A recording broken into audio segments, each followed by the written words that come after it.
Magandang araw mga kaibon. So for today's video, silipin natin yung mga nest box ulit ng mga alaga nating African lovebirds, no? Kung may nangitlog na ba sa mga breeder natin, no? Kasi nung huling silip natin, eto pa lang yung nangingitlog sa mga breeder natin, yung Lutino Opaline project natin. So silipin naman natin yung ibang breeder natin kung nangitlog na ba sila.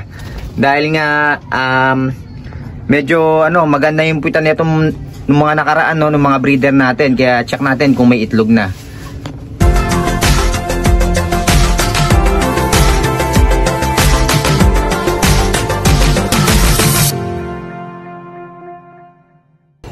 Unahin na natin dito sa isa pang Lutino Opa project natin, yung Green Opa natin, Split Ino, tsaka Lutino Hen natin. Pag nagsisilip ako ng mga nest box kapag malapit na mga itlog, every other day or every 2 days dun ako sumisilip ng ng nest box para masigurado ko yung date laid nila, para alam ko kung kailan mapipisa yung mga itlog nila. So yun, silipin natin yung sakto lumabas yung hen natin. Silipin natin nest box nya.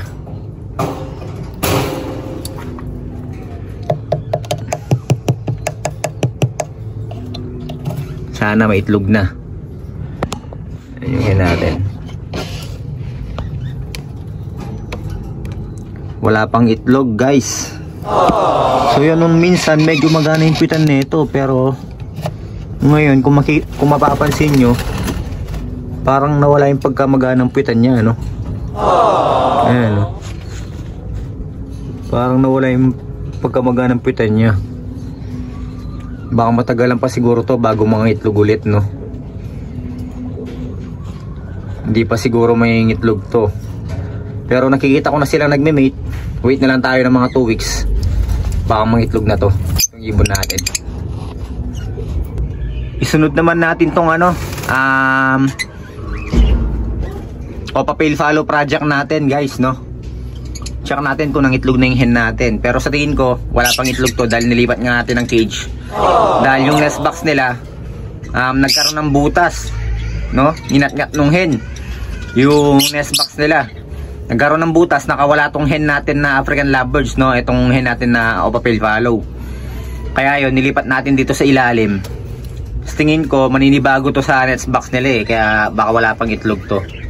Pero check na rin natin, no? Kasi nung minsan magana yung pitan nito, Ngayon, tignan nyo, parang nawala yung pagkamagana ng pit niya kasi nilipat nga natin ng cage, no? Baka na-stress yung ibon natin. Ayun, wala pa, guys. So wala pang itlog. Ay, nakawala kasi ito nung minsan, yung hen natin, buti na lang sarado tong natin, aviary natin dito, kaya hindi na wala yung ibon natin. Mangingitlog na sana to, magana yung pitan nito nung minsan. Kaya lang yun, biglang nakawala, nilipat natin ang cage, no? Dahil nga hindi na sila pwede dun sa sa isang sa cage nila dati, dahil papalitan pa lang natin ng nest box yung dati nilang nest box. Kaya siguro hindi na nangitlog tong ibon natin. Tapos dito naman sa natin, no, yung nabili natin na back to back Personata dun sa JMB. So sa tingin ko sana may itlog na, no? Kasi nung minsan magana yung pitan nung hen natin dito nung minsan. Kaya check natin ngayon kung may itlog na ba yung hen natin. Tara, kakatuin ko lang yun, yung nest box na yan, palabasin lang natin yun.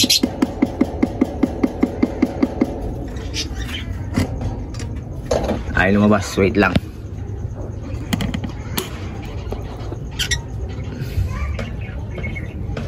Ito yung hen natin.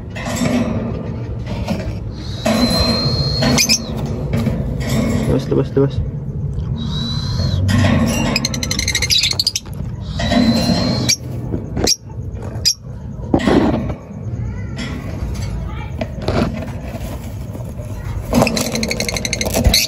So wala pa rin, hindi pa rin nangitlog yung natin. Yung hen natin, mga kaibon, wala pa rin, no? Pero kung mapapansin nyo yung pitan niya, magana. Papakita ko sa inyo.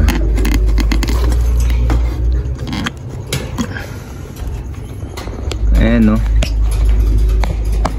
Ayan, focus natin. Laglag na talaga yung puwet nito. Ayan, no. Papansin nyo, baka bukas or sa isang araw meron nang itlog to. Talagang ano na siya eh, laglag na yung puwetan niya eh. Paitlog na talaga tong ano natin, itong nabili natin na hen, no, na Personata. Dito naman sa Crimino Opaline project natin, no, etong Green Opa Split Ino Split Power Blue natin, tsaka yung White Bull Split Ino natin. Hindi ko sinisilip yung nest box nila kasi baka nang itlog na yung hen. Alam niyo naman yung hen natin dito maselan. Pag sinilip natin nang nangitlog siya, tatabunan niya na yung mga itlog nila. Pero kapag fertile na yung mga itlog nila, doon pwede na natin silipin. Itutuloy-tuloy niya na yung paglilimlim, no. Pero pag hindi pa fertile yung mga itlog nila, hindi niya lilimliman kapag sinilip natin. Kaya yun. Pero lagi nang nakastay sa nest box yung ano natin dito eh, alaga nating hen dito eh, yung white bull natin. So sa tingin ko sana may itlog na rin, no. Pero sa tingin ko mas mauuna pang mangitlog yung ano natin, yung Personata natin. Kapag nangitlog na yung Personata natin, doon natin ibabasa yung pangingitlog ng white bull natin dito. Isasabay natin yung date laid niya, no, para may idea tayo kung kailan siya nang itlog. Kasi hindi natin pwedeng silipin eh nang maaga yung itlog niya. Tapos dito sa isang Crimino Opaline project natin, no, mga kaibon, yun, nesting na yung hen natin dito. Itong Power Blue natin na Opaline, possible split Ino. Kapare niya yung proven natin na green split Opa, split Ino, split Power Blue. So yun, sana mabilis silang mag-breed para mapagpalabas kaagad tayo ng ano, ng Crimino Opaline, no. Yun, wala pa tayong Crimino Opaline dito sa ano natin eh, sa aviary natin, kaya sana mag-breed sila agad. Nakikita ko na sila nagme-mate eh. Nakikita ko na sila nagme-mate. So yun, sana ano, mangitlog kaagad yung hen natin dito para ano, makachamba naman tayo. Magkaroon kaagad tayo ng Crimino Opaline, no.